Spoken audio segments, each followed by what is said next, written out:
todos, a todas e todes. A bênção aos mais velhos, a bênção aos mais novos e a bênção àqueles que, assim como eu, aqui estão. Hoje fui convidado para ministrar uma palestra, né, pela Secretaria de Educação de Pinheiro mais uma vez. Gostaria de agradecer o convite feito pela equipe da Secretaria de Educação, na pessoa do nosso secretário de Educação, Augusto Miranda. E o tema da palestra, da minha fala, dessa nossa conversa, é educação, bem viver e reencantamento do mundo em tempos de crise. Uma temática assim muito ampla, né? Com muitas nuances, com uma multiplicidade de questões e de aspectos, mas que eu quis tentar fazer uma espécie de articulação entre como a educação, através de uma proposta de bem viver, contribui minimamente, talvez, com o processo de reencantamento do mundo em tempos de crise, guerras, pandemias, desilusões, desigualdade, exclusão social. E é basicamente isso. Eu sou o professor Claudeilson Pessoa, né?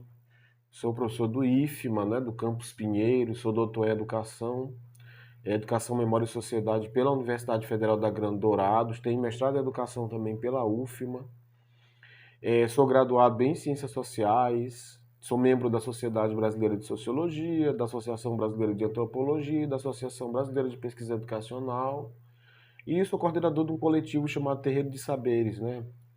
E é esse processo de discussão sobre a educação como uma contribuição para um mundo melhor, conclamando os professores e os educadores e as pessoas que são diretamente envolvidas com esse processo a se engajarem nesse projeto que não é só um projeto político, mas é um projeto educacional, no sentido de que esse projeto ele busca uma transformação, busca a melhoria das condições de vida das populações e, sobretudo, das populações empobrecidas, tendo em vista que essas populações elas são aquelas que são mais afetadas por esses processos de crise, pela intensificação da desigualdade e possuem somente uma arma para vencer e para conseguir uma melhor posição e localização social, que seria a educação como um único processo, né, única arma que essas populações mais pobres e que compõem, em sua maioria, o nosso município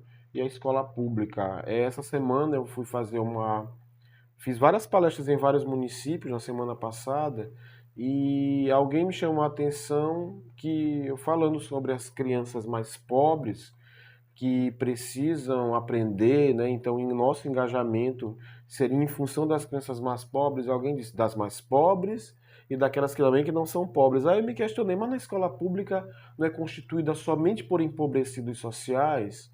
Eu trabalhando numa perspectiva de questões estatísticas, às vezes a gente sabe que nós sabemos que a maioria das crianças que frequentam a escola pública, elas são crianças que enfrentam situações de desigualdade social. E aí a nossa função como professor é bem um tanto que bem maior em relação a isso. Alguém cita, às vezes, citou até que como é que esse professor que ele está na escola pública e está na escola privada, por que na escola privada, apesar das crianças da escola privada terem toda uma melhor condição, porque às vezes esse professor está mais dedicado na escola privada do que na escola pública. E aí são essas discussões que a gente precisa entender que nós estamos num estado capitalista, numa sociedade que exclui determinadas categorias, umas, como diz o Ailton Krenak, uns são vistos como humanos, outros não são vistos como humanos, e aqueles que não são vistos como humanos, eles não são considerados dignos de uma política pública, de uma política educacional que seja um tanto que prime por uma qualidade social, né? Então é importante entender que as políticas públicas, elas na educação, em determinadas áreas, elas vão tendenciando a um impacto maior para aqueles que são menos excluídos e há uma negligência em relação àqueles que experimentam situações de exclusão social, né? Que são os colonizados, né? Como diz o Frantz Fanon, os colonizados que o Estado ele tendencia a excluí-los. Então, qual é o nosso papel dentro desse cenário de desigualdade, desencantamento do mundo, que é um conceito inclusive weberiano, desencantamento do mundo de bem viver, num pós-pandemia, numa eterna pandemia, né? Porque o normal, esse possível normal, ele não retornou, não há mais esse processo de um novo normal, né?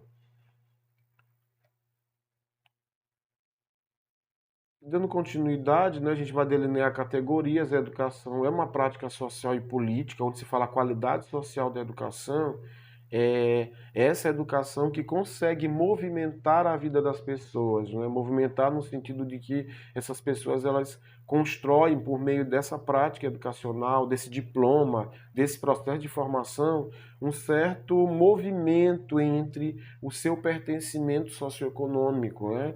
Então é a partir do diploma, é a partir do contato com a educação também, com as aprendizagens, é que os sujeitos eles vão de uma forma ou de outra, tendo essa mobilidade ou micromobilidade social, né? Então é importante a gente entender a educação como uma prática social e política e como a única arma que os segmentos populares possuem para, de certa forma, conseguirem transformar e mudar um pouco as suas realidades.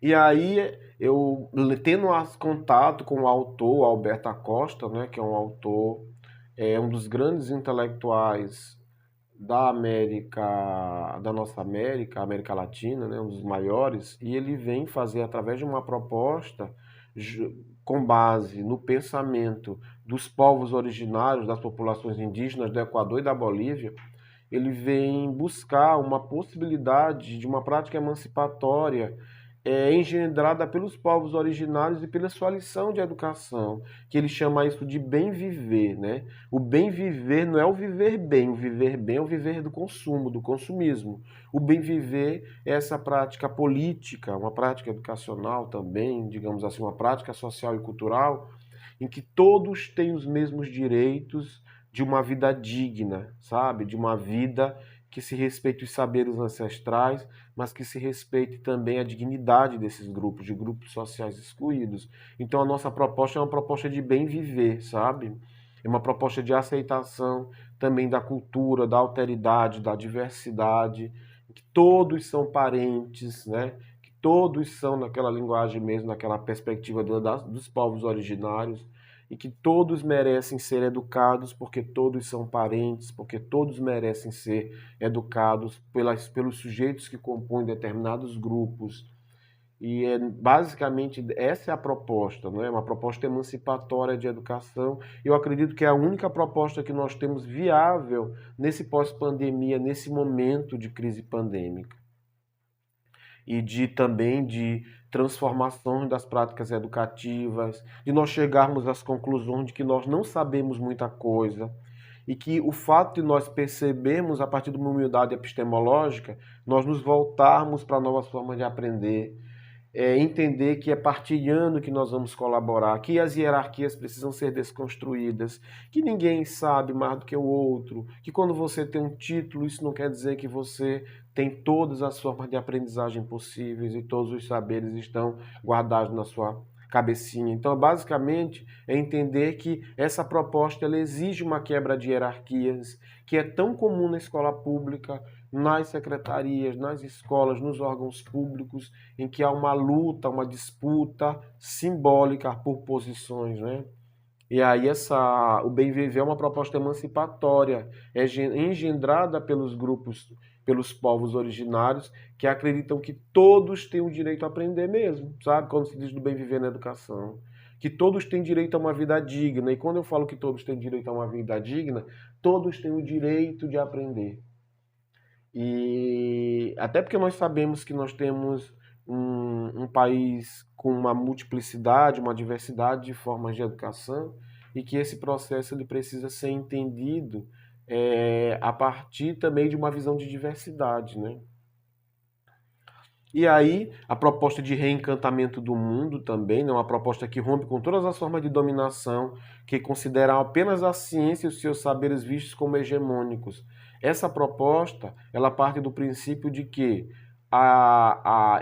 o mundo precisa ser reencantado e de que as formas as relações sociais que nós temos, verticalizadas, hierárquicas, de dominação, de exclusão, essas propostas que têm a ciência como um arcabouço, a ciência hegemônica, elas devem ser desconsideradas a partir de uma visão de humildade epistemológica, de uma educação para todos, de uma aceitação também das nossas limitações, limitações cognitivas, sociocognitivas, das nossas limitações como seres humanos que temos talvez uma grande dificuldade de aceitar também que nós não sabemos de tudo.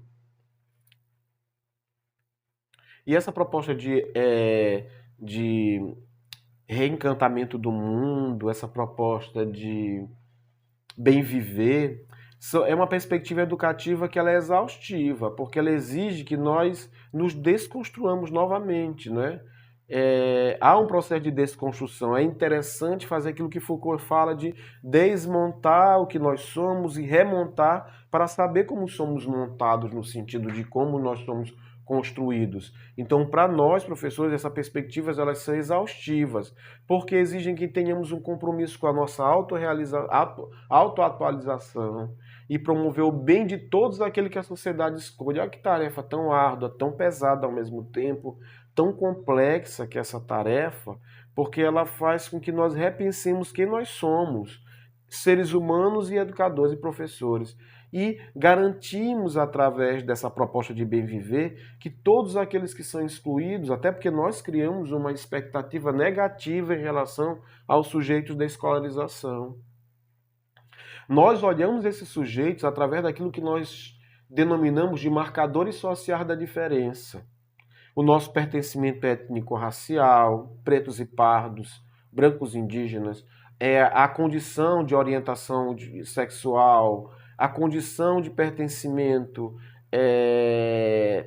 como pessoas vistas com deficiência ou não, explícitas ou não. Então, os marcadores, a questão de classe, a questão de gênero. Então, os marcadores sociais da diferença, eles determinam quem nós somos. E esses marcadores constroem expectativas em nós sobre os sujeitos da escolarização. Então, quando você vê, às vezes, um conselho de classe, você participa de uma reunião, você participa de uma avaliação, se for perceber, a maioria dos alunos que são reprovados, que são excluídos, que são infrequentes e tudo mais, são alunos que pertencem a categorias sociais de exclusão, que possuem os marcadores sociais que o levam a perspectivas de exclusão. E aí você vai ter a maioria dos alunos infrequentes, evadidos e tudo mais, pretos e pardos, sabe? Então é basicamente que estão na base da pirâmide e que os marcadores são mais explícitos, digamos assim. Então, é importante que essa perspectiva do bem viver, ela considera que todos precisam ser excluídos. E daqui a pouco eu vou mostrar para vocês diversas experiências, inclusive aqui na Baixada Maranhense, de professores que conseguiram, mesmo com a pandemia, promover um processo na educação básica, na educação fundamental, no ensino fundamental, processo de inclusão educativa.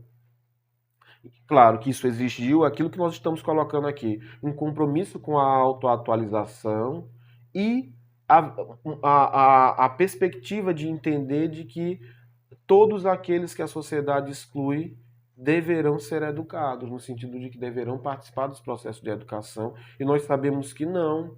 Inclusive, aqueles que têm os marcadores sociais da diferença, pretos, pardos, empobrecidos, são aqueles que não tiveram condições, talvez, de assistir suas aulas pelo celular, que não tiveram condições, talvez, de acompanhar as atividades, porque os seus pais não possuem também um capital cultural que possibilitasse tudo isso. Houve um distanciamento em relação à escola. Então, quando se pensa numa proposta de bem viver, é entendendo que todos merecem ter esse processo de educação da melhor forma possível. E é claro que nós não somos pagos, talvez, para levar nas costas do mundo, mas a gente está falando da nossa contribuição, que é seguir as nossas atribuições.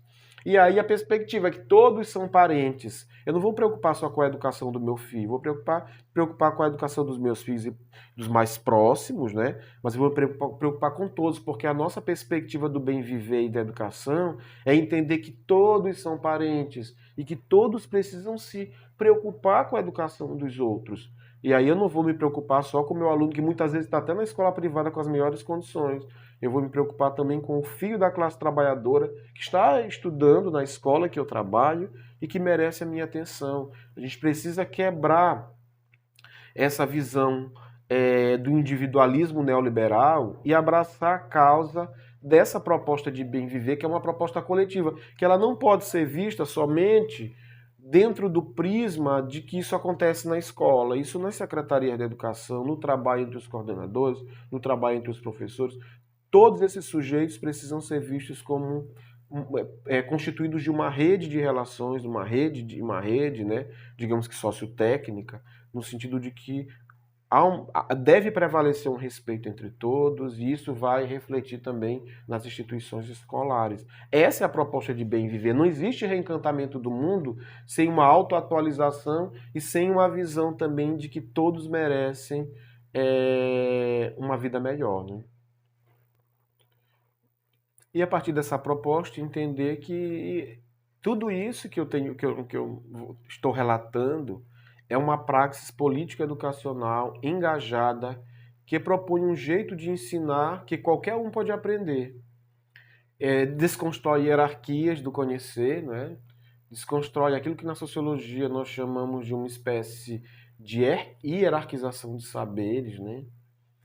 Considerando que todos podem aprender e que essa praxis nossa, né, que é uma teoria e prática junto, né, é um conceito inclusive do Sanchez, que o Sanchez Vasquez trabalha bastante, né, que é uma praxis, né, que é essa unidade imediata entre pensamento e ação, teoria e prática, vivido e concebido, política. A educação não é algo neutro, né, ela é política, ela é engajada, que propõe um jeito de ensinar que qualquer um pode aprender. O bem viver é isso, né? Qualquer um pode aprender, inclusive entre os nossos pares professores, né? A quebra de hierarquias, a quebra dessa perspectiva, um tanto de um narcisismo subjetivista, que o Marilena Chaves chama isso, né? Subjetividade narcisística, em que alguns se colocam como mais importantes do que outros. Então, isso vai refletir nas escolas quando as pessoas que estão, digamos que no topo da pirâmide, digamos assim, da hierarquia da política educacional, também se comportarem dessa forma, sem desprestigiar uns aos outros, sem se colocar numa situação de superioridade. E essa superioridade muitas vezes ela se dá por N situações, efetivos e contratados, muita experiência e pouca experiência, quem indicou, quem não indicou. No entanto, o contrário existe, né? E pessoas que já fazem um tipo de trabalho voltados ao bem viver, isso não é uma proposta nova. O bem viver e a necessidade de articulação, de uma proposta de trabalho que valorize a todos, inclusive os filhos dos mais pobres, tendo essa atenção necessária, já é uma proposta que ela não é de hoje, mas o bem viver como uma proposta para esses dias, como uma única proposta viável, é algo que precisa ser disseminado, precisa ser diretamente trabalhado. É uma abordagem transformadora da educação em que professores conseguem transgredir as formas de sujeição ocasionadas pelos marcadores sociais da diferença. E aí nós não podemos negar. O primeiro passo dessa proposta de bem viver para o reencantamento do mundo, com foco na educação, é nós acreditarmos que nós não nos cegarmos para um dos grandes problemáticas da educação brasileira, que é essa educação que é desigual. E é desigual a partir das diversas camadas que você carrega no seu corpo, né? Que é o que nós chamamos dos marcadores sociais da diferença, que eu já falei anteriormente, né? Tem um conjunto de autores no Brasil e fora do Brasil que trabalham com o conceito de interseccionalidade. E quanto mais você carrega essas camadas no seu corpo, mais o fardo é pesado no sentido de você superar as condições de desigualdade. E aí nós não podemos fechar os nossos olhos e as nossas mentes para essa problemática, que diz respeito à exclusão de pessoas que são pretas e pardas, que são negros, né? Ameríndios, homossexuais, pessoas com deficiência. Então, uma proposta de bem viver é acreditar, é defender a diversidade e contestar determinados paradigmas que fazem com que essa diversidade seja extremamente desvalorizada. O patriarcado, o machismo, a cis-heteronormatividade, o classismo, né? Essas questões. E aí é importante nós entendermos que essa abordagem ela faz com que os professores, primeiramente, eles identifiquem que isso é um problema, porque muitas vezes nós falamos sobre isso e as pessoas elas balançam a cabeça, elas não querem saber, mas reconhecendo esse problema e como é que eu vou tentar oferecer uma educação de qualidade para os mais pobres, para as pessoas excluídas da sociedade, se eu não reconheço a existência dessa exclusão. Então é importante, inclusive, a busca por um essencialismo estratégico que reconhece que é necessário a identificação desses grupos e o reconhecimento dessas identidades também. E aí eu pensei, o que deve ser, como é que esse caminho ele vai ser traçado de unir educação, bem viver e reencantamento do mundo, através de um devir professor.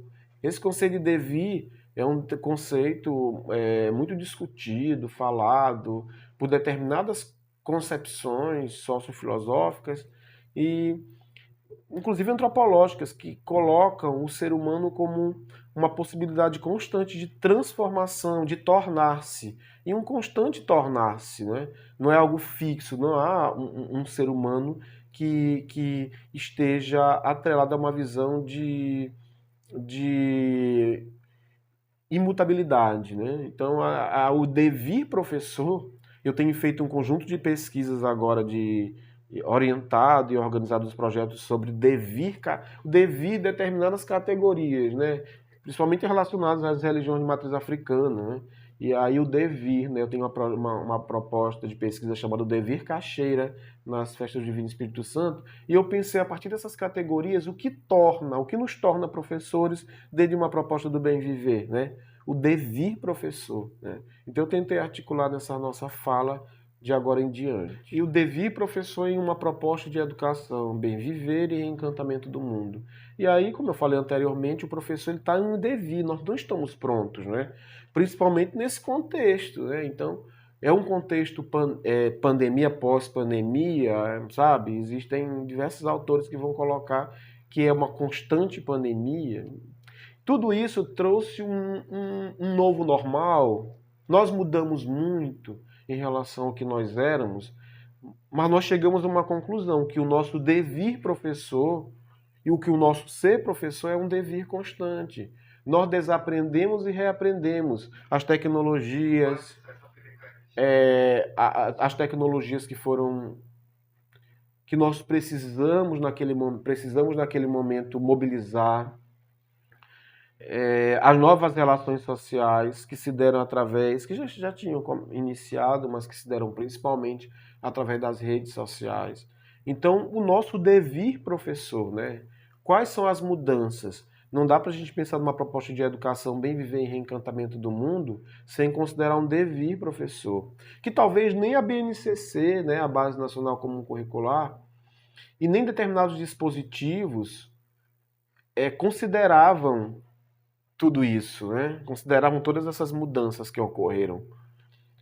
E aí, principalmente nesse sentido, é necessário um devir professor, um processo de transformar-se, de tornar-se. E aí eu vou por um caminho agora apresentando para vocês como é que esse tornar-se, ele envolve o quê? Aprender aprender novos elementos, aprender novos saberes, reaprender o que se tem e buscar novas possibilidades. é nova forma de transmitir esses saberes para os nossos companheiros e para os nossos alunos e vice-versa. Sabe? Qual é a performance desse professor? Como é que ele atua a partir dessa visão desse novo devir? Então, eu tentei construir uma forma de entendimento daquilo que seria um devir desse novo professor, né? Não é um novo professor, não. É o devir professor, sabe? O devir professor é uma proposta de educação desse nosso tornar-se, né? E aí é possível, enquanto educadores, transformarmos essa pandemia em uma experiência renovadora para nós, professores. E aí eu me reporto não só professores e educadores, sendo todos aqueles que constituem a educação do município. E aí nós temos os profissionais de serviço e apoio escolar, zeladoras e zeladores, merendeiras e merendeiros, e porteiros, e diretores, e professores, e todos esses que compõem, os que estão na Secretaria das Escolas, os que estão na Secretaria de Educação. Então, nós que trabalhamos com a educação, né? Será que essa pandemia é uma experiência renovadora? É possível, depois de tantas tragédias, desse nosso encontro, essa proximidade com a morte, perdendo tantos parentes, vendo outros também, outras pessoas com seus problemas de saúde mental, no sentido de ansiedade, de depressões e tudo mais. Será que é possível pensar em bem viver, em reencantamento do mundo? Ou será que nós não temos saída e precisamos pensar sobre isso, já que é uma experiência que precisa ser de fato intensificada, o bem viver e reencantamento do mundo, né? Parece algo assim tão distante, né? Uma proposta muito distante, mas é uma proposta que já vem sendo implementada em países como a Bolívia, como o Equador. O devir, né? Aí eu vou trazer o conceito de devir, é um conceito relacionado à ideia de mudança e transformação, ou é o ato de tornar-se algo. Assim, por meio dos processos de aprendizagem, nós temos que reaprender, e aí esse processo de aprendizagem constante é algo que na educação se fala bastante, né? Para nós da sociologia isso é muito comum se falar em processos de aprender, reaprender, desaprender e tudo mais. Não só quando se fala de aprendizagem escolar, há as formas de transmissão de saberes que são distintas e a participação nesses processos nos tornamos esse algo, porque o devir é isso, né? O devir tem a ver com um conceito relacionado à ideia de mudança e transformação. É o ato de tornar-se algo, né? De transformação constante até nos tornarmos. Agora, é um constante processo. Então, se eu já me tornei algo, as novas necessidades sociais vêm me dizer que eu devo me transformar novamente. Então, é nessa perspectiva do Heráclito de Éfeso, né, que é do constante tornar-se, do constante mudança. E aí o devir professor, já que nós não fomos escolarizados e formados dentro de uma proposta de bem viver, né? Dentro de uma proposta emancipatória, nós não passamos por isso, né?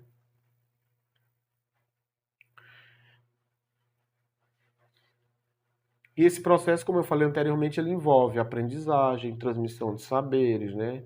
Participação e um engajamento e uma performance também, né? Esse professor do bem viver, esse professor do reencantamento do mundo, como proposta, né? Inclusive essa proposta de reencantamento do mundo é um termo muito falado, né? De uma reeducação do olhar, do reencantamento do mundo. Inclusive tem um livro da Silvia Federici, agora que vai ser lançado, eu não lembro qual é a editora, se é N-1, mas que é um livro que fala basicamente dessa necessidade de transgressão também de alguns aspectos constituídos de uma sociedade que une capitalismo com machismo, com patriarcado mas a nossa proposta é uma proposta que ela também não destoa desses paradigmas, né? E aí a aprendizagem, né, que as novas formas de aprendizagem, o reconhecimento de que a escola não é o único lugar de aprender, né, de que a cidade, de que o bairro, de que as pessoas, elas precisam ser ouvidas e de que aquela escola que nós temos, ela às vezes ela não oferece a possibilidade de movimentação maior. É claro que a gente tem aqui uma cena, né, uma imagem de um professor com um conjunto de alunos e sentados em círculo e tudo mais. Não é só isso. É uma mudança performática, uma mudança de postura. É a tentativa de mostrar também que os aspectos mais simples da aprendizagem, das formas de aprender, elas devem ser consideradas. Isso é bem viver. Né? Ah, mas será que essa proposta de bem viver exige de mim como professor também que eu só trabalhe com todas as tecnologias possíveis?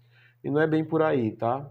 Faltou na fotografia só as máscaras dos alunos, né, e tudo mais. Eu...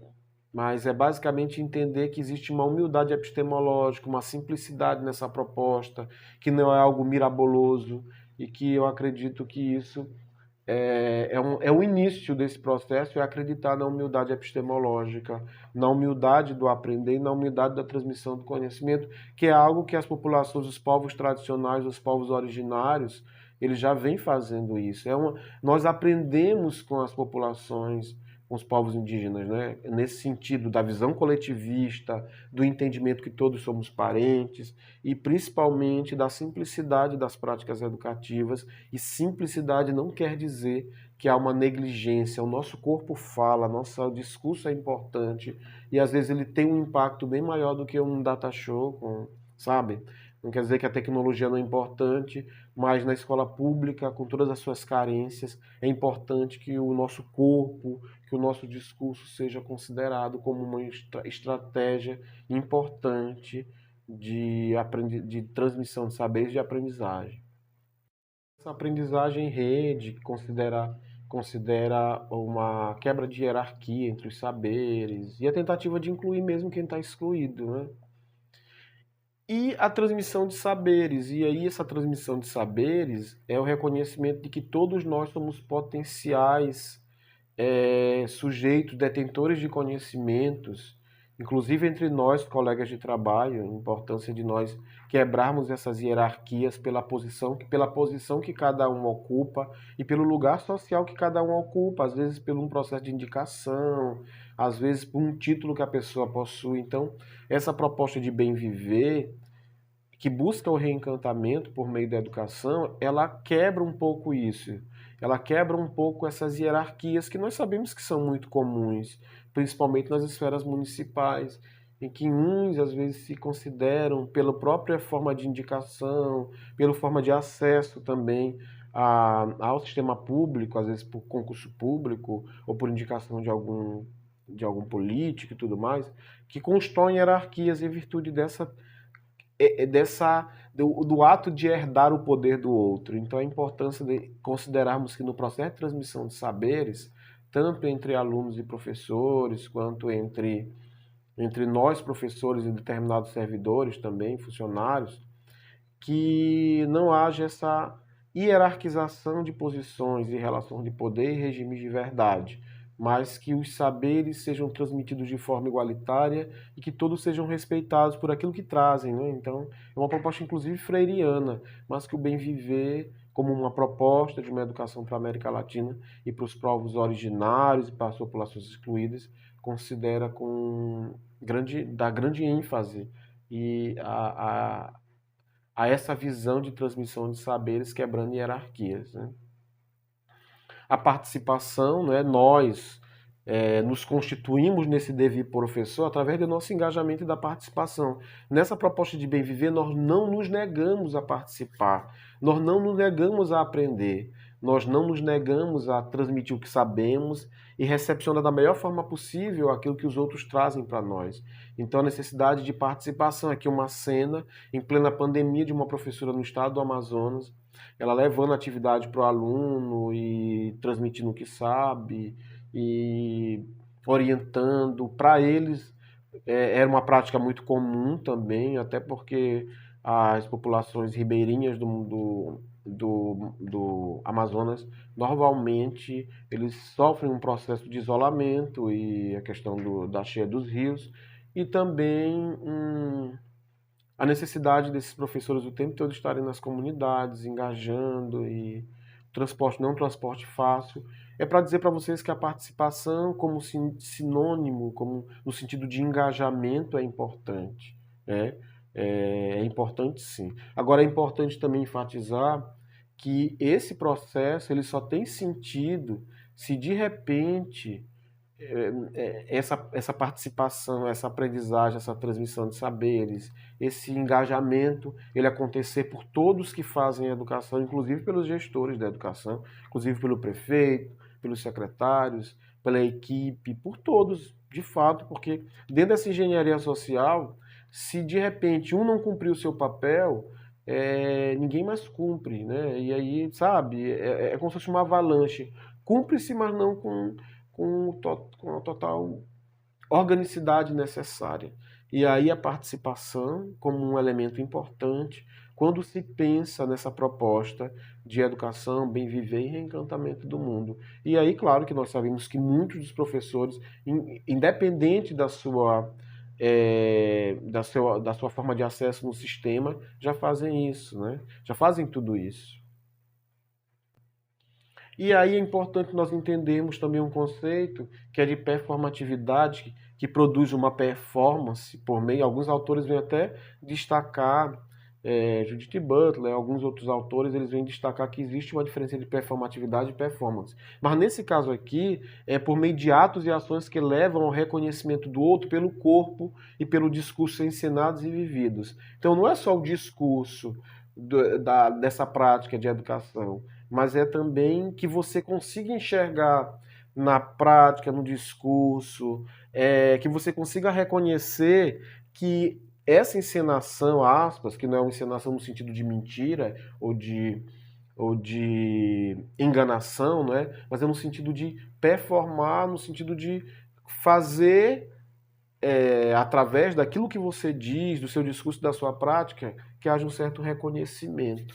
Então é nesse sentido. Então esse devir professor do bem viver, do reencantamento do mundo para esse momento de crise, ele precisa ter uma performance, os seus atos, as suas ações, encenadas e vividas, elas precisam estar coadunando com essa proposta. Não adianta nós nos auto-intitularmos professores progressistas, professores que defendemos a educação organizada e tudo mais, se nós, no dia a dia da escola, isso não se materializa, sabe? Não adianta eu estar nas ruas lutando pelo direito à educação, lutando por melhores salários, se na escola também eu não consigo performatizar nesse sentido de ser um professor que tem um merecimento, e é claro que nós sabemos que a maioria tem um merecimento sim, mas nós sabemos que muitos precisam ser chamados para que haja uma performance,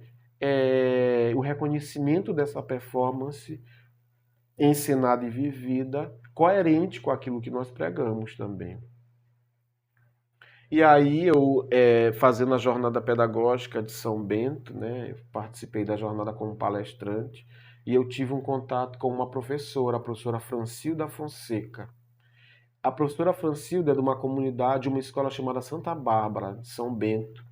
Ela não é da comunidade, assim, não é do município de São Vicente, e ela é uma professora que está concorrendo vários prêmios. Ela já concorreu, ela já ganhou vários prêmios aí fora do estado, né, prêmios nacionais, e ela trabalha nessa comunidade rural, que é uma comunidade quilombola, e ela fez um trabalho na pandemia, e ela apresentou lá, e eu fiquei assim maravilhado, que essa proposta de bem viver e de reencantamento do mundo, ela já existe, com muitos professores, inclusive daqueles que moram, que trabalham, digamos, em comunidades dos quais eles não fazem parte, que vocês sabem que isso é um elemento importante de ser pensado, porque esse vínculo ele é construído nessas relações, e essa participação, essa aprendizagem, essa forma de transmissão dos saberes, ela mostrou da melhor forma possível. Eu fiquei muito impressionado com o trabalho, com os projetos que ela tem, sabe?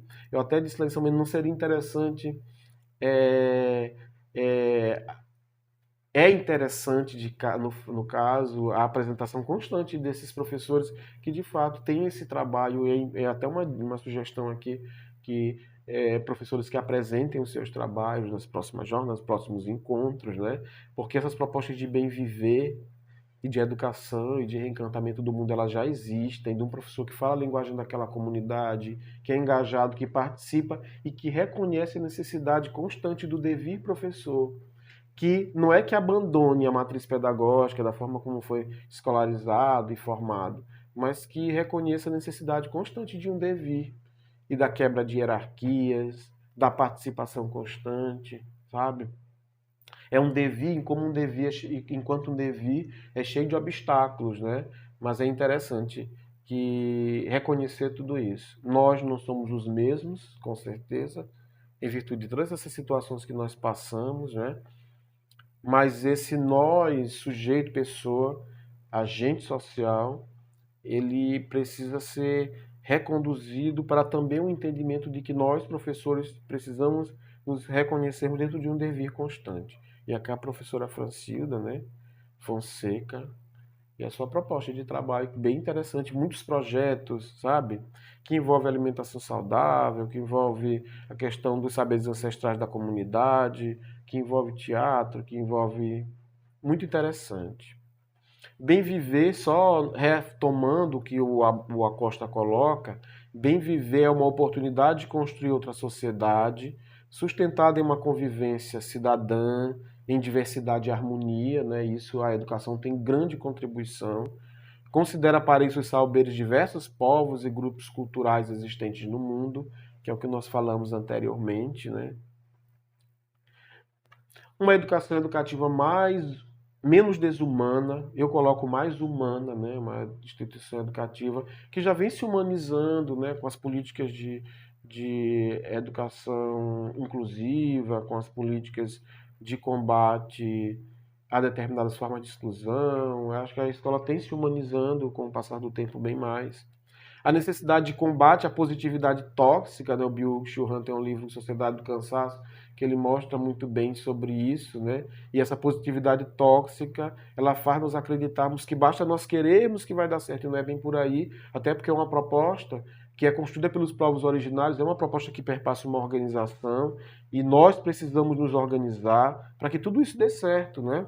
O professor precisa planejar e organizar suas ações, e o seu discurso para que todos sejam contemplados pela qualidade social de suas práticas. Então, o bom professor nesse devir é aquele que se organiza, que se orienta, que se estrutura. E não só ele, todo o sistema, com todos os profissionais que dele fazem parte.